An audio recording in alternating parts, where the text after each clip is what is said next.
오늘은 창세기 44장입니다. 저는 개인적으로 이 창세기 44장을 건너뛰고 싶었던 본문입니다. 왜냐하면 이 44장의 내용이 앞에서 했던 42장의 내용과 겹치는 부분이 있기 때문입니다. 마치 이제 드라마 작가들이 방송 분량을 이제 늘릴 때가 있잖아요. 언제 늘려요?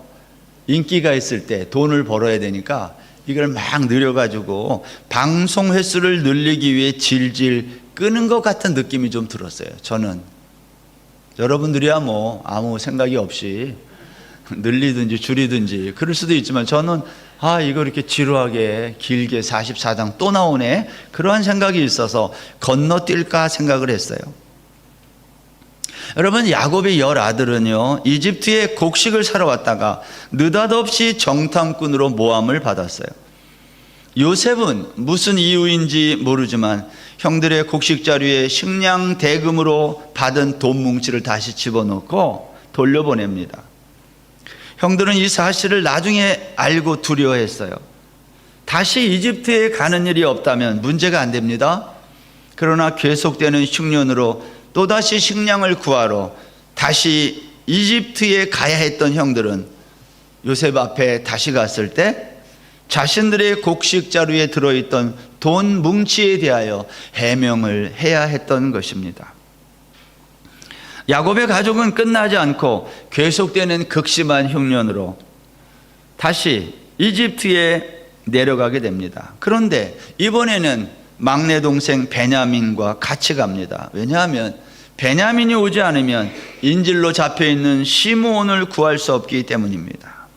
그런데 두 번째 이집트에 내려온 형들에게 요셉은 지난번 곡식 자루에 들어있던 돈 뭉치에 대해서 일체 문제를 삼지 않고 오히려 형들을 환대하고 잘 대접한 다음 곡식을 곡식 자루에 가득 담아서 보낸 것입니다. 그런데 문제는 그 다음에 시작됐어요. 형들이 요셉의 성읍을 떠나 얼마 되지 않았을 때 요셉이 청지기를 보내서 이렇게 말을 합니다. 4절, 너희가 어찌하여 선을 악으로 갚느냐, 이런 말. 요셉의 청지기가 한 이 말의 의미는 내가 너희들을 환대하고 잘 대접해서 보냈는데 너희는 어찌 그 은혜를 모르고 선을 악으로 갚을 수 있느냐. 사건의 진실은 이런 겁니다.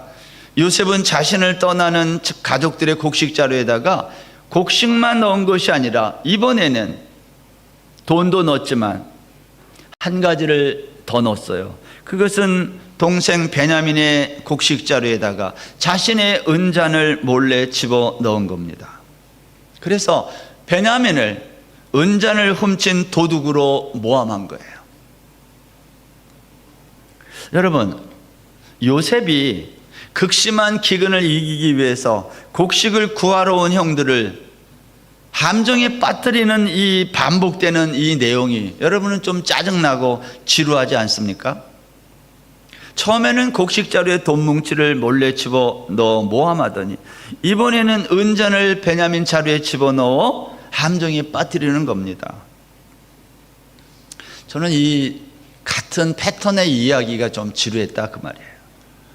저는 개인적으로 지루한 것을 그렇게 좋아하지 않는 사람이에요. 제가 텔레비전으로 스포츠나 운동 경기를 볼 때 시간이 없을 때 있잖아요. 근데 그 길잖아요. 그 전체 중계가. 그때 저는 다 안 보고 중요한 득점 장면만 이렇게 돌려가면서 봐요. 점수 나는 거. 그리고 마지막 경기를 누가 이겼냐, 이 결과만을 볼 때가 종종 있습니다. 왜냐하면 지루한 게 싫으니까. 저는 회의를 해도 똑같아요. 똑같은 말을 이렇게 하고 저렇게 하고 저는 그렇게 말하는 거 아주 싫어해요. 제가 지금은 가지 않지만 처음에 와서 우리 칠로회 노회에 가면 노회를요 저녁 7시부터 합니다. 언제 끝나냐면 밤 12시 가 될 때까지, 어떤 땐 그거 넘어서 끝날 때도 있어요. 그렇게 회의를 길게 해요. 들어보면 다 같은 얘기예요. 근데 이 사람이 이렇게 얘기하고 저 사람이 저렇게 얘기하고. 왜 그렇게 얘기한 줄 아세요? 회의를? 자기들의 마음속에 있는 이야기를 다 이야기해야 분위기가 좋은 거예요. 이해하시겠어요? 이게 태국 사람들이 회의하는 스타일이에요. 그리고 순서대로 다 해요. 그래서 아무도 불만족스럽지 않게. 그러니까 제가 볼 때는 그냥 1분이면 끝날 거를 밤새도록 하는 거예요. 저는 그게 너무 힘들었어요. 왜냐하면 제 스타일이 지루한 것을 못 참는다는 거예요. 오늘 창세기 44장도 그런 이유 때문에 42장이랑 비슷한 얘기인데 이거 또 해야 되는가? 그래서 많이 고민했어요. 여러 번 넘어갈까 할까. 그러다가 이러한 생각이 들었습니다. 성도들은 똑같은 얘기를 2번 듣는 걸 좋아할까? 부담스러웠어요. 근데 여러분, 왜 성경이 똑같은 얘기, 비슷한 얘기를 이렇게 반복할까? 그런 생각은 안 해보셨습니까? 제가 그런 생각을 하게 됐어요. 왜 창세기 42장에 나와 있는 형들을 함정에 빠뜨리는 이 비슷한 얘기를 또 할까? 이유가 있지 않겠느냐는 겁니다. 창세기를 기록한 저자는 이 비슷한 내용을 굳이 반복하는 이유가 있다는 것을 우리에게 말하고 싶은 거예요. 저는 그 이유를 오늘 설교의 제목으로 삼았어요. 바로 우리를 모함하시는 하나님. 요셉의 모함 이야기지만 사실은 하나님이 우리를 모함하시는 이야기입니다. 여러분, 요셉의 이야기에는요, 가해자가 있고 피해자가 있고 중재자가 있습니다. 요셉은 피해자인 동시에 가해자와 같고요, 야곱과 그의 아들들은 가해자이면서 동시에 피해자 같습니다. 그리고 그 가운데 한 아들 유다는 중재자처럼 보입니다. 하나님은 이들 가운데 피해자가 받은 상처를 어루만지시면서 그들의 아픔을 회복시키는 겁니다. 그리고 이 회복의 이야기를 통해 궁극적으로 하나님 나라의 회복 이야기로 이끌어 가는 거예요. 여러분, 지난 한 주간 여러분이 직장에서 일을 하시거나 아니면 가정이나 어디에서 이런저런 일로 인해서 혹시 속상했던 일을 겪으신 적은 없는지, 회사에 갔더니 정말 하는 일마다 안 돼가지고 마음이 상하신 분은 혹시 없습니까? 내가 잘못하지도 않았는데 억울한 일을 당하신 분이 없냐 이 말이에요. 저는 오늘 말씀이 그러한 분들에게 약간의 힘이 되었으면 합니다. 먼저 피해자이면서 가해자인 요셉입니다.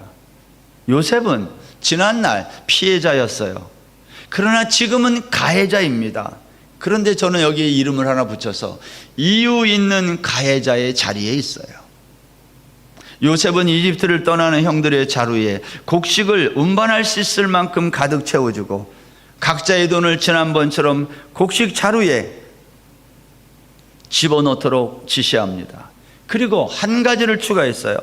그것은 베냐민의 곡식 자루에 자신의 은잔을 집어넣은 것입니다. 그리고 형들이 자신의 성읍에서 멀리 가기 전 청지기를 뒤따라 보내 청지기를 통해서 이렇게 말을 하는 거예요. 어찌하여 선을 악으로 갚느냐. 여러분, 왜 요셉은 이러한 일을 꾸미는 것일까요? 나쁘게 말하면. 왜 자기가 집어넣고 베냐민이 훔쳐갔다고 모함을 할까 하는 겁니다. 형들은 청지기가 와서 하는 이 말을 듣고 펄쩍 튀면서 이렇게 말해요. 제가 새 번역으로 한번 읽어드리면 이렇게 되어 있어요. 7절부터 9절. 어찌하여 그런 말씀을 하십니까? 소인들 가운데는 그런 일을 저지를 사람이 하나도 없습니다. 지난번 자루 아기에서 나온 돈을 되돌려 드리려고 가나안 땅에서 여기까지 가지고 오지 않았습니까? 그런데 어떻게 우리가 그대의 상전댁에 있는 은이나 금을 훔친다는 말입니까? 소인들 가운데서 어느 누구에게서라도 그것이 나오면 그를 죽여도 좋습니다. 그리고 나머지 우리는 주인의 종이 되겠습니다. 여러분, 형들은 청지기의 말을 듣고 핑계를 대지 않고 누구의 자루에서라도 그 은잔이 나오면 그를 죽여도 좋고 자신들은 모두 주인의 종이 되겠다고 했어요. 은잔을 넣지 않았다는 거예요. 확실한 거예요. 그러자 청지기는 각각의 자루를 땅에 내리게 하고 나이 많은 자에게서부터 시작하여 나이 적은 자에게까지 조사를 하는데 요셉의 은잔이 베냐민의 자루에서 발견됩니다. 이에 대한 형들의 반응이 13절입니다. 그들이 옷을 찢고 각기 짐을 나귀에 싣고 성으로 돌아가니라. 여러분, 여기에 형들의 반응이 뭐라고 그랬어요? 옷을 찢었다 그랬어요. 여러분, 요셉의 형들이 옷을 찢는 이 장면을 보면서 생각나는 뭐가 없으십니까? 22년 전 요셉을 이스마엘 노예상에게 팔고 집으로 돌아갈 때에 형들은 아버지 야곱에게 요셉이 짐승에게 찢겨 죽었다고 거짓말을 하면서 그 증거물로 요셉의 옷을 찢고 숫 염소의 피를 거기에 적셔서 가지고 간 거예요. 37장에 가면 형들의 말을 들은 아버지 야곱이 요셉의 옷은 누가 찢어요? 형들이 찢고 그 요셉의 찢어진 옷을, 피가 묻은 그 옷을 받은 아버지 야곱은 자신의 옷을 찢습니다. 그리고 오늘 본문에서는 요셉의 형들이 옷을 찢어요. 다 찢어요. 여러분, 옷을 찢는다는 것은 견딜 수 없는 큰 슬픔이나 회개의 표시입니다. 그렇다면 베냐민의 자루에서 요셉의 은잔이 발견되었을 때 형들이 옷을 찢은 행위는 무슨 의미일까 하는 겁니다. 형들은 지난 22년 전 자신들이 요셉을 노예로 팔고 아버지에게 거짓을 진실로 위장하기 위해 요셉의 옷을 찢고 짐승의 피를 묻히던 그때 일을 생각하면서 옷을 찢은 거예요. 다른 말로 하면 자기들의 행위가 잘못됐다는 것을 깨닫고 회개의 마음으로 옷을 찢었다 그 말이에요. 형들은 자신들이 지금 함정에 빠지고 있다는 생각을 했을 겁니다. 야, 이거 지금 우리가 모함에 걸려들었다. 그러면서 요셉의 집으로 돌아갔을 것입니다. 그리고 요셉 앞에 엎드렸어요. 요셉 앞에서 형들은 아무런 할 말이 없었을 것입니다. 요셉은 엎드린 형들에게 말했어요. 너희들이 어찌 이럴 수 있느냐? 나 같은 사람이 점을 잘 치는 줄 알지 못하였느냐 하면서 호통을 치는 거예요. 그런데 여러분, 이때 유다가 입을 열어 말을 합니다. 16절입니다. 유다가 말하되 우리가 내주께 무슨 말을 하오리이까? 무슨 설명을 하오리이까? 우리가 어떻게 우리의 정직함을 나타내리이까? 하나님이 종들의 죄악을 찾아내셨으니. 여러분, 유다의 말을, 변론을 가만히 들어보면 유다가 인정한 죄는요, 은잔을 훔친 죄가 아닙니다. 유다는 우리가 은잔을 훔쳤습니다, 그거를 인정하는 게 아니에요. 유다가 인정한 죄는 22년 전에 자신들이 동생 요셉을 팔아먹은 그 죄, 그것을 지금 인정하고 있는 거예요. 당시 웅덩이에 던져진 요셉을 이스마엘 상인에게 팔자고 제안한 사람이 누구입니까? 유다가 제안했어요. 창세기 37장 26절입니다. 유다가 자기 형제에게 이르되 우리가 우리 동생을 죽이고 그의 피를 덮어둔들 무엇이 유익할까? 자, 그를 이스마엘 사람들에게 팔고 그에게 우리 손을 대지 말자. 그는 우리의 동생이요 우리의 혈육이니라. 여러분, 본문 16절에서 유다가 한 말 가운데 이런 표현을 다시 보세요. 하나님이 종들의 죄악을 찾아내셨으니. 여러분, 이 말은 22년 전에 자신들이 지은 죄를 누가 찾아냈다는 뜻이에요? 하나님이 찾아냈다는 뜻이에요. 유다는 지금 자신들에게 일어나고 있는 이 이상한 일, 함정에 빠진 것과 같은 이 일을 하나님이 행하신다고 생각한 거예요.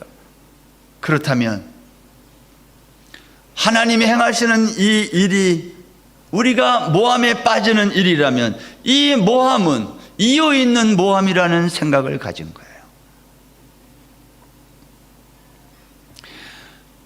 은잔이 베냐민의 자루에서 발견된 것은 결코 자신들이 한 짓이 아니지만 지금 일어나고 있는 이 일을 통해 유다는 22년 전 동생 요셉을 이스마엘 노예상에게 팔았던 그 일이 자신들이 행한 범죄였다는 것을 깨달은 거예요.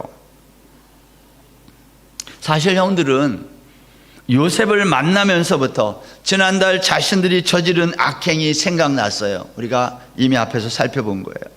그래서 형들끼리 서로 실랑이가 벌어지지 않았습니까? 그로 인해 형들은 두려움에 떨어야 했다 그랬어요. 여러분, 죄라고 하는 것은 누구에게 짓는 것일까요? 여러분, 죄는 누구에게 져요?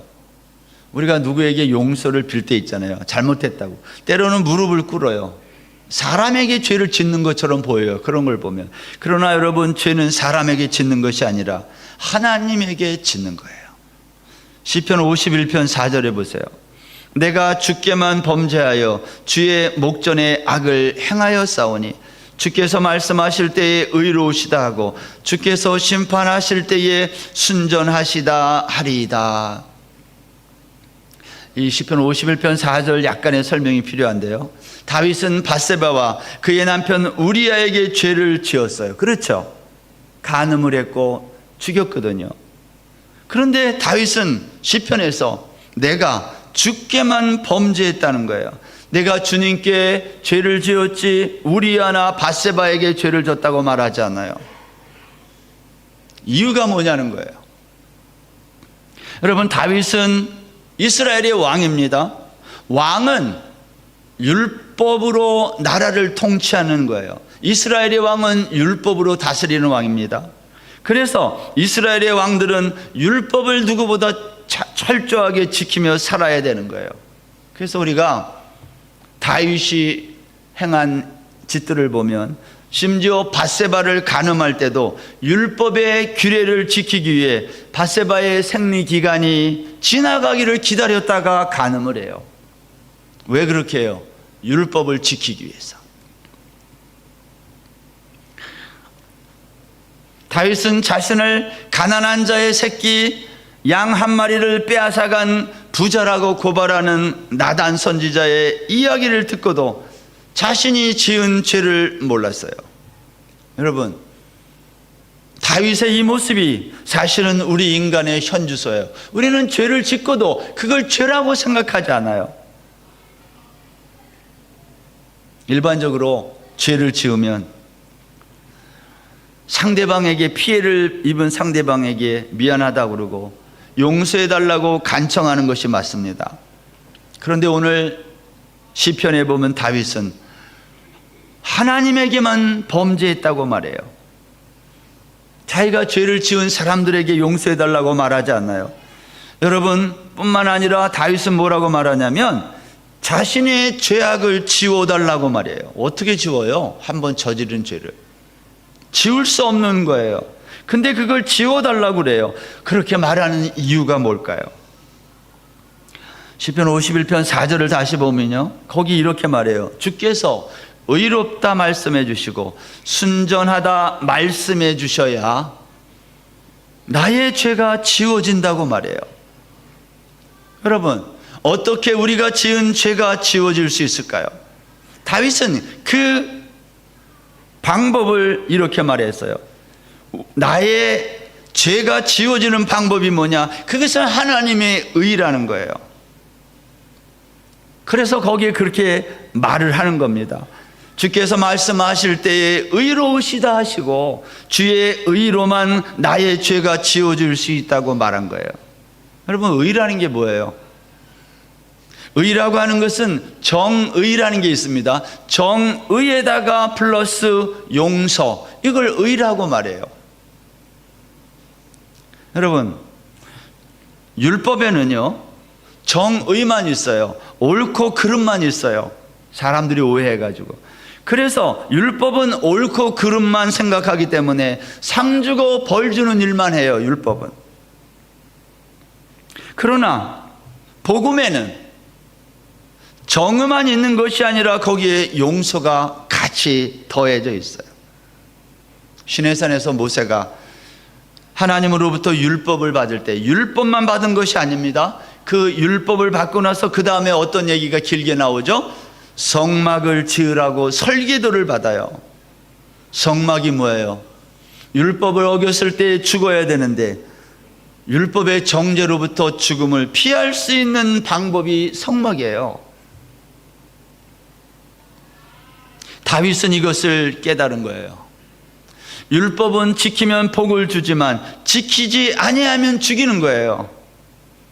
다윗은 자신의 범죄를 율법의 눈으로 보면 벌을 받아 죽어야 마땅하다고 생각했어요. 그런데 벌을 받아야 마땅한 자신의 죄를 뭐라고 말해요? 지워달라는 거예요. 왜냐? 하나님 당신은 의로우신 분 아닙니까? 그런 말이에요. 이 의롭다는 말은 정의로우신 분이신 동시에 우리의 모든 잘못을 없애줄 수 있는 그러한 분이라는 거예요. 여러분, 이것을 아는 것이 복음입니다. 우리는 복음을 믿는 거예요. 복음에는 뭐가 있어요? 용서가 있어요. 우리가 예수를 믿는다는 것은 제일 먼저 나의 죄와 그 죄 때문에 생기는 비참한 결과, 죽음을 아는 거예요. 내가 예수를 믿어요. 그러면 제일 먼저 뭐를 알아야 되냐면, 교회 와서 제일 먼저 알아야 될 게 내가 죄인이구나, 이걸 알아야 돼요. 그리고 이 죄의 결과는 죽음이라는 것을 깨닫는 거예요. 그것을 모르면, 내가 죄인이고 죄의 결과는 비참한 죽음이라는 것을 모르면 그때부터는 신앙생활이 안 돼요. 어떤 사람은 내가 죄인이라는 것도 모르고 그 죄의 비참한 결과가 죽음이라는 것을 받아들이지 않으니까 교회를 나오긴 나오는데 신앙생활을 못하고 뭐해요? 그 종교활동이라고 해요. 어떤 사람은 종교활동에서 조금 더 벗어나가지고 교양활동을 하는 사람이 있어요. 교양을 쌓으러 교회 나와. 그래도 요즘에 교양인이 되려면 교회 정도 나가야 돼, 이 정도. 그러니까 교양이 있는 교회를 나가는 거예요. 우리 교회도 방콕에서 조금 교양이 있는 교회 아닐까요? 여러분 스스로 그렇게 생각하잖아요. 그래도 방콕에 왔으면 태국 한인교회 나가야 내가 그래도 사람들한테 교양 있는 사람이라는 말을 들을 수 있을 것 같아서. 그래서 나오는 사람도 있잖아요.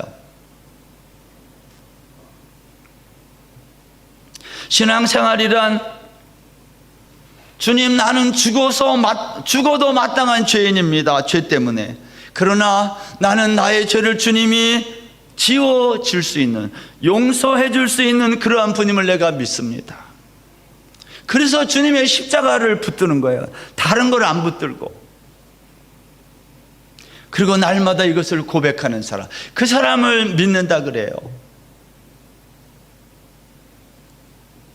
이스라엘 백성들이 출애굽한 이후에 곧장 가나안에 들어간 것이 아니라 광야를 지나갔어요.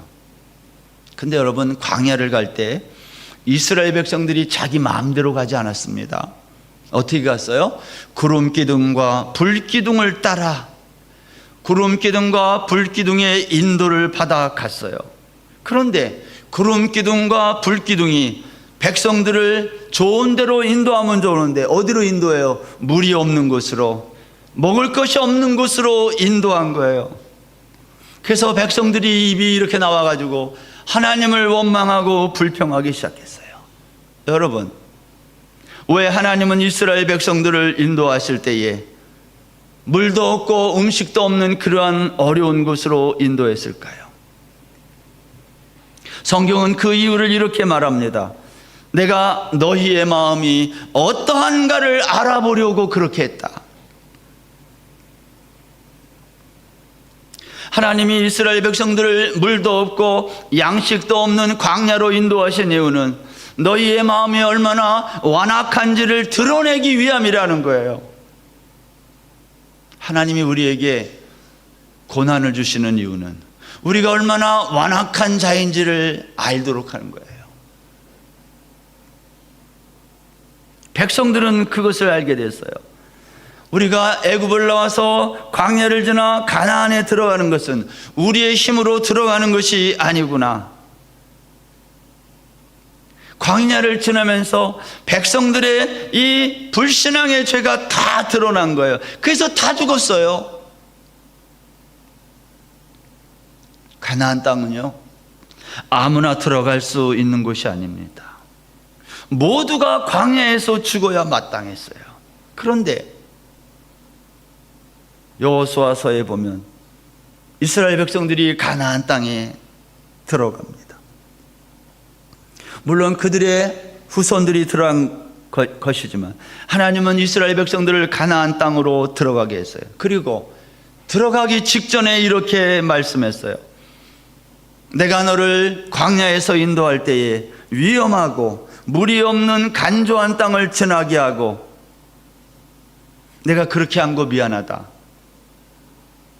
그러나 내가 그러한 곳을 인도하면서도 너에게 단단한 반석에서 물을 내고 내 조상들이 알지 못하는 만나를 광야에서 먹였던 것을 너희들 알지?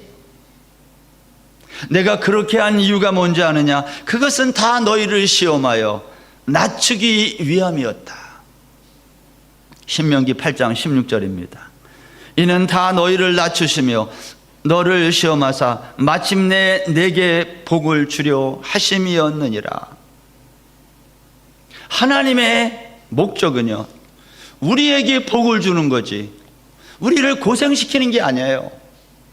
그런데 복을 받으려면 그 복이 무슨 복인지를 알아야 주는 거예요.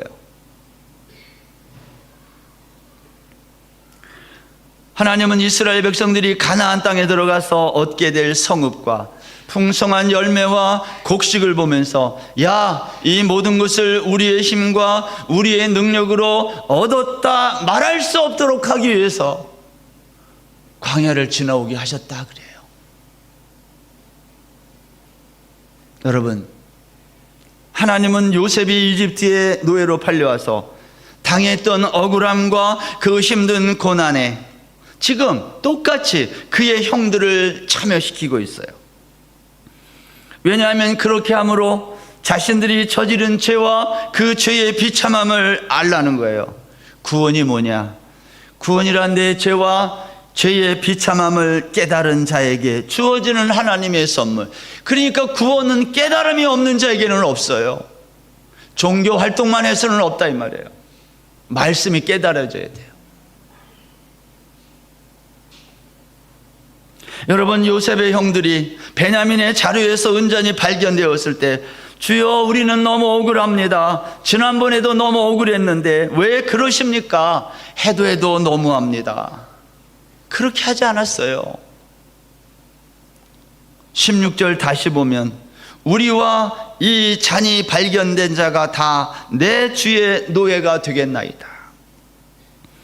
유다는 은잔을 훔친 일이 자신들이 한 짓이 아님에도 우리가 다 주의 노예가 되겠다고 한 것은 자신들이 당하는 모함이 이유 있는 모함이라는 것을 알았다는 거예요. 여러분, 지금 내가 겪고 있는 이 시련과 어려움이 이유 있는 시련과 어려움이라는 것을 아는 사람이 구원받은 사람이에요. 하나님이 우리가 미워서 이렇게 하는 게 아닌 거예요.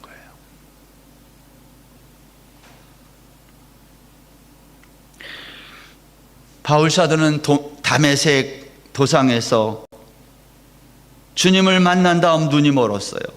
아나니아 선지자가 기도함으로 다시 보게 됐어요. 얼마나 두렵고 무서웠을까요? 여러분, 갑자기 햇빛을 봤는데 안 보여봐요. 안 보이는 것이 문제가 아니라 두려운 거예요. 바울은 늘 주장했어요. 율법의 의로는 내가 흠이 없노라. 큰 소리치던 사람이에요. 그런데 주님을 만나고 보니까 바로 자신이 주님을 죽이고 핍박한 자라는 것을 깨달은 거예요. 우리는 죄 그러면 남의 거 훔친 거, 죽인 거, 강도짓한 거, 이런 것만 죄라고 생각해요. 근데 성경이 말하는 죄는 그런 죄가 아니에요. 바울 사도는 주님을 만나고 나서 내가 누군가에서 훔치고 살인하고 강도짓하고 그러한 것 때문에 죄인이라고 말하지 않았어요. 그는 누구보다도 깨끗했던 랍비였어요. 의로운 사람이었어요. 세상의 기준으로 보면. 근데 주님을 만나고 이렇게 고백했어요. 나는 죄인 중에 괴수입니다. 도대체 무슨 죄를 이렇게 많이 진 걸 거예요? 우리가 생각하는 그런 죄가 아니라는 것입니다. 그래서 바울이 이렇게 말해요. 그러므로 우리 주 예수 그리스도의 십자가의 은혜 외에는 다른 할 말이 없습니다 라고 고백해요. 사랑하는 여러분, 우리도 바울처럼 이런 고백을 하며 살아가고 있습니까? 오늘 우리가 예수를 믿는다는 것은 나의 죄의 비참한 결과를 제대로 아는 것입니다. 마치 요셉을 만난 형들이 은잔을 도둑질하지 않았지만 그로 인해 지난 22년 동안 자신들이 지은 죄를 깨달은 것과 같은 거예요. 그래서 우리가 다 주의 종이 되겠다고 한 것입니다. 여러분, 형들은 그동안 가해자의 입장에 있었는데 이제 피해자의 입장에 있었던 요셉의 입장에 서기 시작한 거예요. 그러면 뭐가 일어나요? 내가 상대방의 입장에 서기 시작하면 그때부터 일어나는 게 뭐죠? 회복이 일어나요. 관계 회복. 모든 불화는요, 내가 상대방의 입장에 서지 않기 때문에 생기는 거예요. 이때 요셉이 말을 합니다. 당신들 모두가 내 종이 되는 것이 아니라 은잔이 발견된 자만 내 종이 됩니다. 그러자 유다가 변론을 시작했어요. 여러분, 창세기 44장에서 유다의 이 긴 변론 18절부터 34절까지 이 변론의 핵심이 무엇입니까? 유다의 이 긴 변론의 핵심은 아버지의 사랑이에요. 유다는 아버지 야곱이 했던 말을 직접 인용하면서 변론합니다. 베냐민이 없으면 우리 아버지 야곱은 죽습니다. 그것은 결국 우리가 아버지를 죽이는 것과 같은 겁니다. 그러면서 하는 말이 내가 베냐민 대신에 여기 남을 테니 베냐민과 나머지 형제들을 보내주세요. 누가 이렇게 해요? 유다가. 여러분, 지금까지는 요셉이 희생자였어요. 그러나 이제는 유다가 희생자로 자청하는 거예요. 보세요. 왜 유다는 이런 희생자로 중재자의 역할을 자청할까요? 구원받은 사람의 모습이 이런 거예요. 내가 잘못 안 했는데 내가 대신 그 책임을 지겠다고 나서는 사람. 그 사람이 십자가의 사랑을 아는 사람이에요. 나는 아무 잘못도 없는데 왜 나한테 이러냐고, 그 사람은 아직도 구원을 모르는 사람이에요.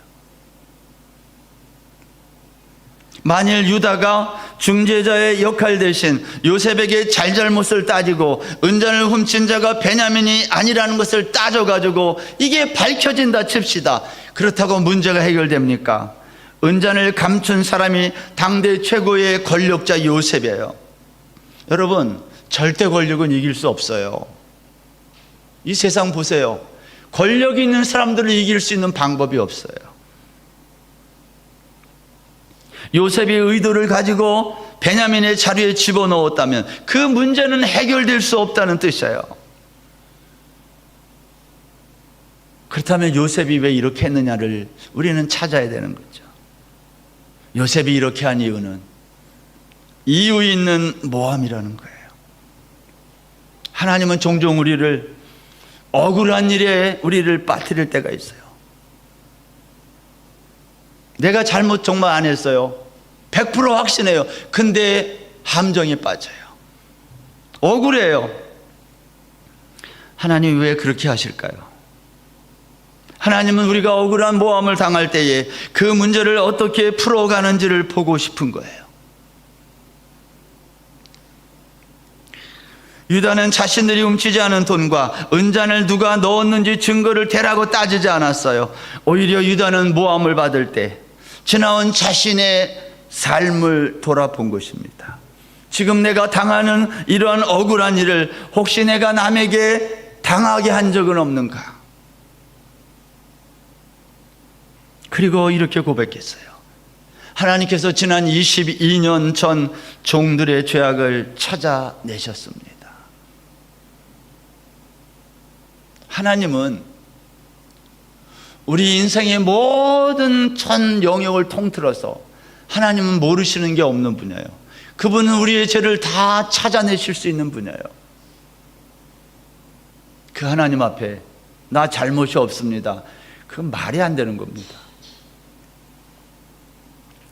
여러분, 혹시 인생길에서 억울한 일을 당할 때 유다처럼 이것이 하나님의 모함이라는 것이 깨달아지기를 주의 이름으로 축원합니다. 그래야 그 모함을 견딜 수 있어요. 내가 당하는 시련이 이유 있는 모함이라는 것이 깨달아지면 그 사람은 기꺼이 그때부터 그 억울한 자리, 모함 받는 그 자리에 기쁨으로 내려가는 거예요. 거기에서 기뻐하고 즐거워하는 거예요. 왜냐?